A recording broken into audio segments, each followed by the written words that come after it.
Hello, boys and girls. We have started studying about economics and some of the things that have to do with money. And this week you should have in your packet some ideas on the difference between bartering and money.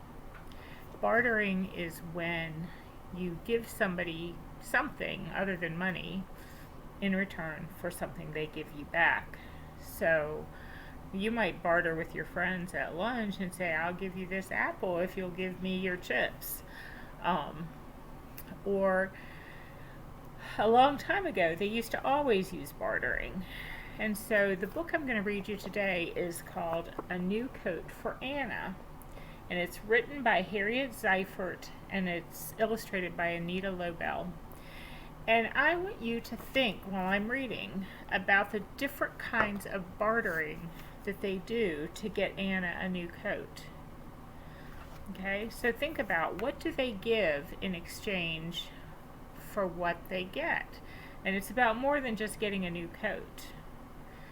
It's about everything they have to do to get that new coat. So, a new coat for Anna. Winter had come, and Anna needed a new coat. The fuzzy blue coat that she had worn for so many winters was no longer fuzzy, and it was very small. Last winter, Anna's mother had said, when the war is over, we will be able to buy things again, and I will get you a nice new coat. But when the war ended, the stores remained empty. There still were no coats. There was hardly any food. And no one had any money.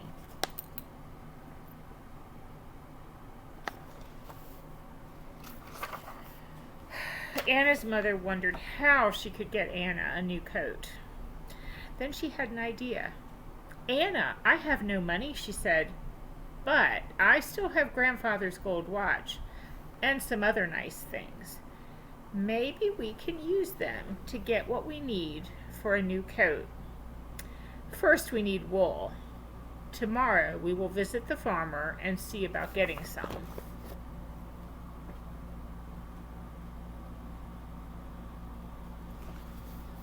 So, did you hear what they're going to do to get Anna a new coat? The next day, Anna and her mother walked to a nearby farm. Anna needs a new coat, Anna's mother told the farmer. I have no money, but I will give you this fine gold watch if you will give me enough wool from your sheep to make a coat. The farmer said, what a good idea, but you will have to wait until spring when I shear my sheep's winter wool. Then I can trade you their wool for your gold watch.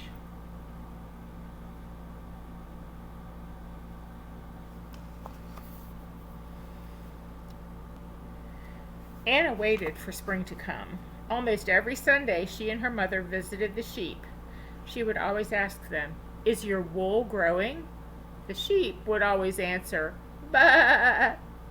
Then she would feed them some nice fresh hay and give them hugs. At Christmas time, Anna brought them paper necklaces and apples and sang carols. She's making friends with those sheep, isn't she?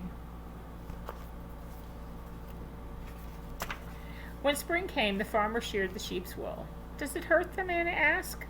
No, Anna said the farmer. It's just like getting a haircut.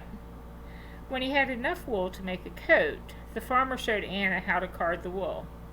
It's like untangling the knots in your hair, he said. Then he gave Anna's mother a big bag of wool, and Anna's mother gave him the gold watch. So, what do they need to do next? So they have the wool, but you can't make a coat out of just sheep's wool. You have to do something. Anna and her mother took the bag of wool to an old woman who had a spinning wheel. Anna needs a new coat, Anna's mother told the woman. I have no money, but I will give you this beautiful lamp if you will spin this wool into yarn. The woman said, a lamp?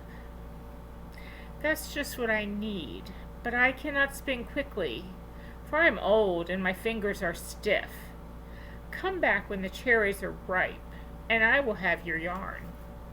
When summer came, Anna and her mother returned. Anna's mother gave the old woman the lamp, and the old woman gave them the yarn and a basket of delicious red cherries.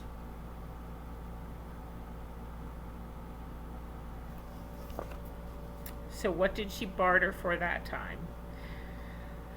She gave the woman a lamp, and the woman turned the wool into yarn. "Anna, what color coat would you like?" Anna's mother asked. "A red one," Anna answered. "Then we will pick some lingonberries," said Anna's mother. "They make a beautiful red dye." At the end of summer, Anna's mother knew just the place in the woods to find the ripest lingonberries. So wool, when it comes off of the sheep, is white. If you want it to be a different color, you have to dye it. They're going to use berries. We would probably go to the store and buy some dye. They're going to do it with berries. Anna and her mother boiled water in a big pot and put the berries into it. The water turned a deep red. Anna's mother dipped the pale yarn into it. Soon, red yarn was hanging up to dry on the clothesline strung across the kitchen. When it dried, Anna and her mother wound the yarn into balls. They took the yarn to the weaver. Now, we're going to hear more about different kinds of things with economics, but they're taking it to the weaver. The weaver's not going to give them anything to buy. She's going to perform a service.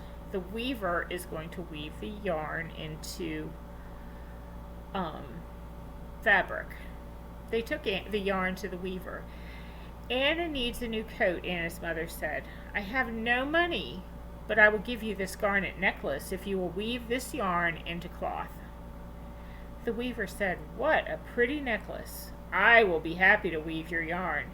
Come back in 2 weeks." When Anna and her mother returned, the weaver gave them a bolt of beautiful red cloth, and Anna's mother gave the weaver the sparkling garnet necklace. So now they have cloth, but is it ready yet? The weaver performed a service. She wove the yarn into fabric, into cloth. The next day, Anna and her mother set off to see the tailor. "Winter is coming, and Anna needs a new coat," Anna's mother told the tailor. "I have no money, but I will give you this porcelain teapot if you will make a coat from this cloth." The tailor said, "That's a pretty teapot. Anna, I'd be very happy to make you a new coat. But first, I must take your measurements." He measured her shoulders. He measured her arms. He measured from the back of her neck to the back of her knees. Then he said, "Come back next week, and I will have your coat." So he performed a service too. He turned the cloth, or he's going to turn the cloth into a coat. That's a service. The tailor set to work, making a pattern, cutting the cloth, pinning and sewing and stitching and snipping. He worked and he worked for almost a whole week. When he was finished, he found 6 pretty matching buttons in his button box and sewed them on the coat. He hung the coat proudly in the window for everyone to see.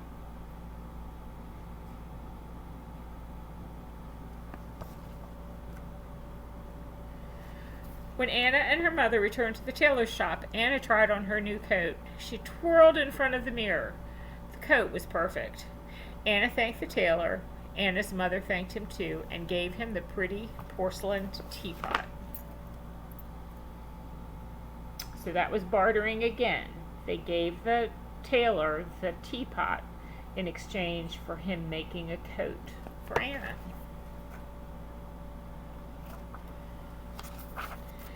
Anna wore her new coat home. She stopped at every store to look at her reflection in the window. When they got home, her mother said, "Christmas will soon be here, and I think this year we could have a little celebration. Anna said, "Oh, yes, and please, could we invite all the people who helped to make my coat?" "Yes," said Anna's mother, "and I will make a Christmas cake just like I used to." Anna gave her mother a big hug.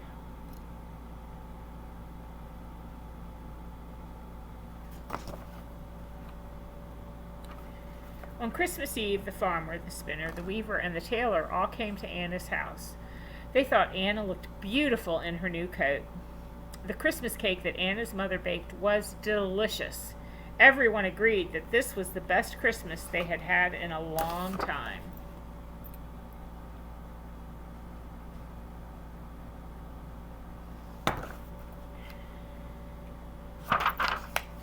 On Christmas Day, Anna visited the sheep. "Thank you for the wool, sheep," she said. "Do you like my pretty new coat?" The sheep seemed to smile as they answered, "Bah!"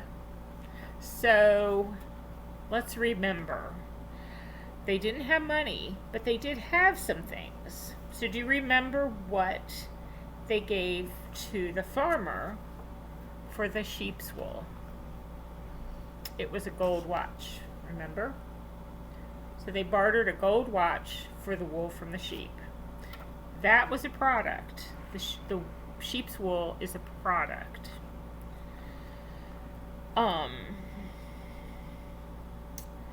The next day, or a good, we would call it a good, after they got the wool, then they had to do something to that wool, because you can't just make a coat from wool. Wouldn't work. You'd have to tape it and glue it, and it would look funny. So who did they take it to next? Exactly. The next thing they did was take it to the woman who had a spinning wheel.